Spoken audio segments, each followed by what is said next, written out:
स्वार्थी साधु की कहानी। दो साधु भारत यात्रा कर रहे थे। वो कई दिनों से देश के अलग अलग धर्मस्थलों पर दर्शन लेने के बाद अब हिमालय की ओर जा रहे थे। रास्ते में जो भी गांव पड़ते हो वहां से भिक्षा मांगते और आगे बढ़ जाते थे। उनको किसी ने भिक्षा में बहुत स्वादिष्ट लड्डू दिए थे जो उन्होंने अपने झोला में रखे थे। उन में से एक साधु मन का थोड़ा चंचल था। उसका ध्यान बार बार उस झोले की ओर आकर्षित हो रहा था। उसे उन लड्डुओं को खाने की बड़ी वांछा हो रही थी, लेकिन वो ये बात दूसरे साधु को कैसे कहता, क्योंकि वो जानता था कि साधु का मतलब ही होता है जो किसी भी वस्तु का मोह न करे। काफी देर चलने के बाद शाम साधु ने एक जगह पर ठहर कर थोड़ा ध्यान लगाने का तय किया। इस बात से चंचल साधु को भी लड्डुओं को कैसे खाया जाएगा सोचने का मौका मिल गया।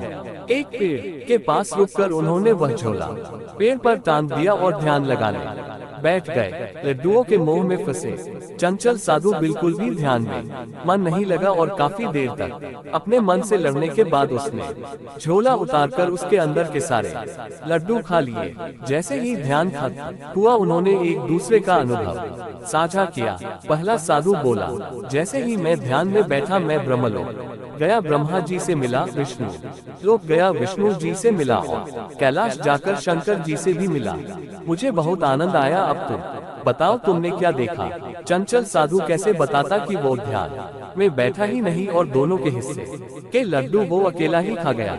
इसलिए उसने एक मगहत कहानी बनाकर शांत साधु को सुनाई। चंचल साधु निराश होते हुए बोला, मेरे साथ अच्छा नहीं हुआ।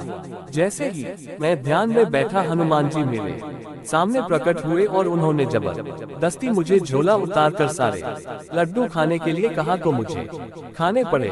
ये सुनकर शांत साधु बोला, तो तुमने मुझे तब क्यों नहीं बुलाया।